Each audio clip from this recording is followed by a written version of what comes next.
Et salut, salut!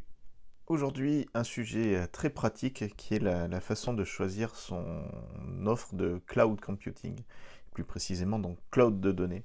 Alors qu'est-ce qu'on entend par ça? En fait, c'est les outils qui vont permettre d'avoir des données qui sont à la fois stockées localement et répliquées à distance sur un serveur qui est dans le fameux cloud, le truc un peu flou, on ne sait pas trop où ça va.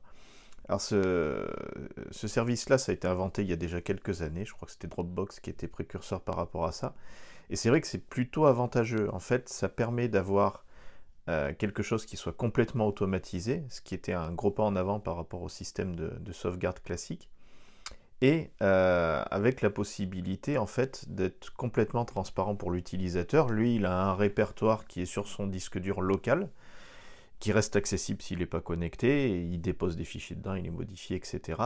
Et le système de cloud, en fait, c'est un truc de synchronisation qui va permettre de rendre en permanence ce répertoire-là, qui est en fait le miroir d'un répertoire distant, à jour par rapport à une copie qui est sur un serveur local. Et tout l'intérêt, c'est lorsqu'on a ça, non pas sur un ordinateur, mais sur tous ses devices, son téléphone, sa tablette, ses différents ordinateurs, etc. Ce qui permet d'avoir un environnement et au moins des données qui sont identiques d'une machine à l'autre sans qu'on ait à se poser aucune question. Donc ce genre de service c'est vraiment génial, ça c'est très vite devenu populaire, mais ça apporte son lot de questionnements, essentiellement en termes de sécurité et de protection de ces données personnelles, puisque bah c'est pas un scoop de dire que le cloud, voilà, les données partent quelque part, on sait pas trop ce que les gens en font, et ça peut poser plein de questions. Alors je me suis moi-même posé ces questions parce que c'est, je pense, de la responsabilité de tout à chacun de réfléchir à où vont ces données et comment elles peuvent être éventuellement exploitées ailleurs. Euh, D'où ce petit passage en revue qui n'a pas vocation à être exhaustif du tout, parce que il y a plein de solutions complètement différentes, d'autres qui se ressemblent beaucoup, il y a plein d'acteurs sur le marché, et c'est pas forcément simple d'arriver à s'y repérer. Alors moi, naturellement, vous savez que je suis un aficionado des produits Apple, donc c'est assez logique d'utiliser l'offre iCloud qui est fournie en standard. Euh, alors comme d'habitude, il y a une offre gratuite qui permet d'utiliser iCloud sans vraiment s'en rendre compte. Et en fait, c'est quasiment pas obligatoire, mais la plupart des gens qui ont des produits Apple ont au moins un iCloud gratuit, ce qui leur permet d'avoir un backup de leurs contacts, de tout un tas de données qui sont pas forcément des fichiers, mais qui font partie de l'écosystème Apple et qui font partie de l'expérience plutôt agréable qui est que tout est disponible partout sans qu'on ait à se poser de questions. Et là-dedans, ils ont un truc qui permet de fonctionner sous forme d'un cloud de fichiers en stockant donc dans un répertoire des informations qui ensuite vont être répliquées. Alors le principe d'iCloud Drive, c'est de répliquer par défaut, sans qu'on n'y fasse rien, deux répertoires, le répertoire bureau et le répertoire document, qui sont assez logiquement sur un Mac les endroits où on stocke le plus facilement ces fichiers, et tous les fichiers qui sont gérés par des applications Apple ou certaines applications tierces qui se basent sur iCloud, pour pouvoir avoir également à disposition ces fichiers Keynote, ces fichiers Pages, etc. etc. Au niveau coût, ben, en fait je ne vais pas trop faire un comparatif de prix parce que quasiment tous les acteurs s'alignent les uns sur les autres. On se retrouve dans l'écosystème Apple, avec tout ce que ça a de bien, de pas bien. Ça implique de faire confiance à Apple par rapport à l'aspect stockage des données. Il faut savoir qu'en fait, les serveurs iCloud ne sont pas forcément des serveurs Apple. Apple loue énormément de machines sur les plateformes Amazon AWS, il faut le savoir. Et donc, eux-mêmes n'ont pas forcément une maîtrise absolue de ce qui se passe sur leurs serveurs. Et puis, bah, c'est comme d'hab avec les produits Apple, on est complètement verrouillé en termes de possibilités. Ça marche très bien jusqu'au jour où ça marche plus, et le jour où ça marche plus, on s'aperçoit qu'on n'a aucun levier, aucun outil, aucun paramétrage qui permet d'éventuellement débloquer le truc. J'ai vu galérer un ami qui avait son iCloud Drive qui était complètement bloqué, Et ça a mis des semaines et il a fallu escalader le ticket sur la hotline Apple pendant un certain temps pour qu'ils arrivent à débloquer le truc. Ça venait d'un problème sur le serveur, on n'a jamais su ce que c'était. Mais bref, on est quand même très dépendant d'un écosystème, ce qui fait que je peux difficilement conseiller ça. On a des acteurs quasiment tous les acteurs sont positionnés là-dessus. Il y a Google Drive qui est assez connu et qui fait bien le taf. Chez Microsoft, ça s'appelle OneDrive. Tous ces outils-là fonctionnent plutôt très bien. Au niveau tarifaire, c'est toujours un peu le même truc. En gros, on en a pour 10 € par mois pour avoir un teraoctet de stockage, ce qui est quand même assez confortable. Les Google Drive, OneDrive, etc. s'installent assez facilement sur n'importe quelle plateforme. Il y a des clients Mac, PC, iOS, Android, et tout ça va très bien. Contrairement à iCloud Drive, je ne l'ai pas dit, mais bien sûr, ça ne marchera pas sur Android. Je crois qu'il y a un client sous Windows, mais qui est pas forcément extrêmement performant. Et ces outils fonctionnent plutôt bien, avec l'énorme point d'interrogation, où là c'est encore pire que le côté Apple, qui est qu'est-ce que font ces acteurs-là de ces données?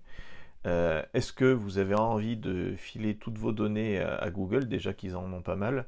Je suis pas sûr, et on peut quand même se poser un peu la question de l'intérêt de la chose.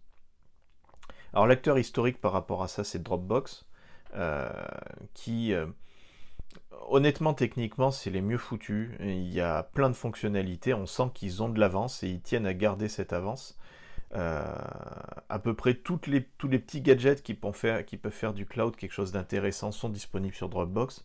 Par exemple, la possibilité de sélectionner ce qui va être synchronisé, ce qui ne sera pas. La possibilité de partager en équipe des données ou de filer un lien pour que quelqu'un puisse accéder directement.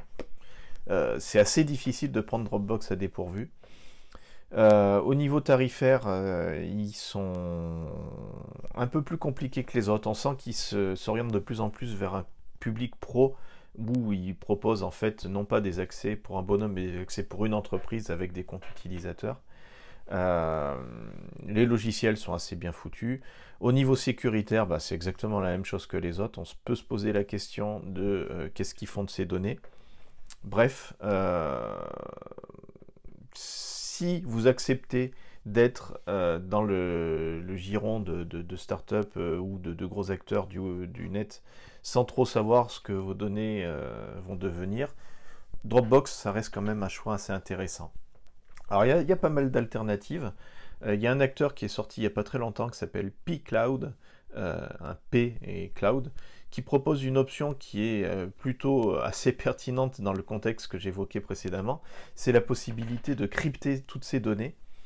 Donc a priori, là,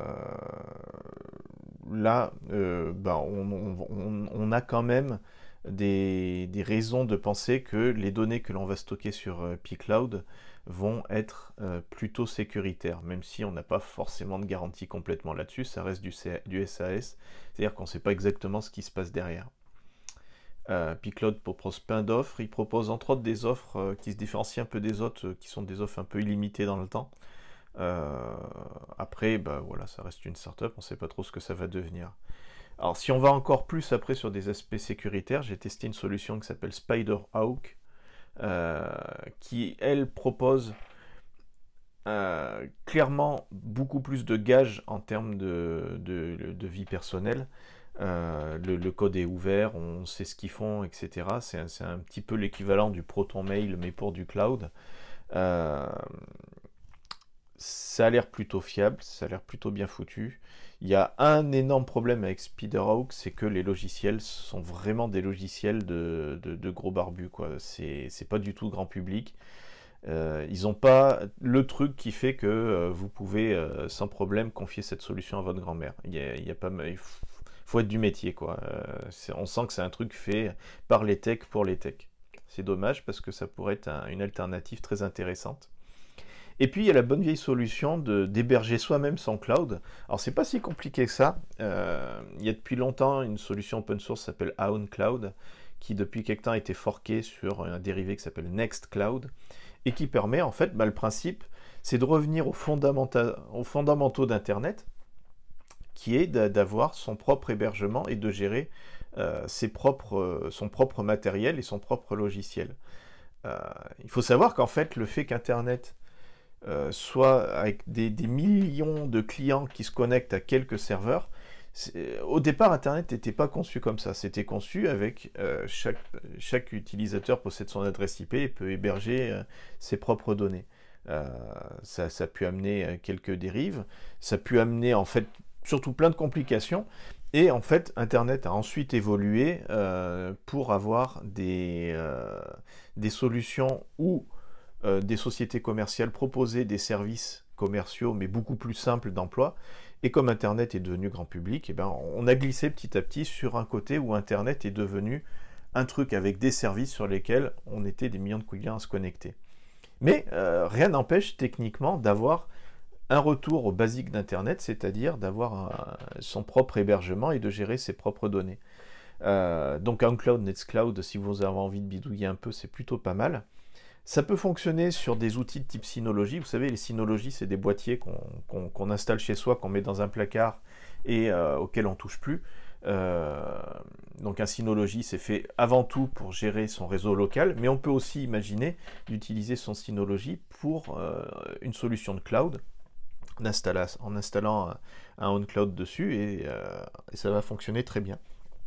Bien sûr, ce n'est pas des solutions à proposer à tout le monde, parce que ça implique déjà d'avoir quelques compétences techniques, et puis, paradoxalement, nos données seront beaucoup moins en sécurité. Elles seront en sécurité au sens où on est sûr que personne d'autre pourra y regarder, sauf que il faut entretenir le système si on ne veut pas avoir de faille de sécurité, où là, ça reviendrait à avoir des données ouvertes à quiconque. Et si on ne fait pas les choses correctement d'un point de vue matériel, on peut perdre toutes ces données. Imaginons que vous gériez votre cloud sur un Synology chez vous et qu'il y a un incendie, vous perdez tout. Il n'y a aucune alternative, contrairement aux offres commerciales qui, elles, sont des plateformes tellement énormes qu'il faudrait vraiment une guerre thermonucléaire globale pour que vous perdiez vos données. Donc voilà, c'est un peu tout un panel que j'ai essayé de vous faire de la solution la plus fermée jusqu'aux solutions les plus ouvertes. Mais la leçon à retirer de tout ça, c'est que il faut vraiment se poser la question de qu'est-ce que j'accepte par rapport à mes données. Dans quelle mesure j'accepte de prendre le risque qu'elles puissent être accessibles à d'autres, ou est-ce que je cherche à avoir une version très sécuritaire où je veux avoir la maîtrise de ce que je fais. Et c'est à mon sens le critère numéro 1 que vous devez avoir, puisque comme je vous le dis, au niveau tarifaire, ils sont tous un peu alignés les uns sur les autres. Au niveau des fonctionnalités, il peut y avoir des petites différences, mais la question fondamentale, c'est celle-là.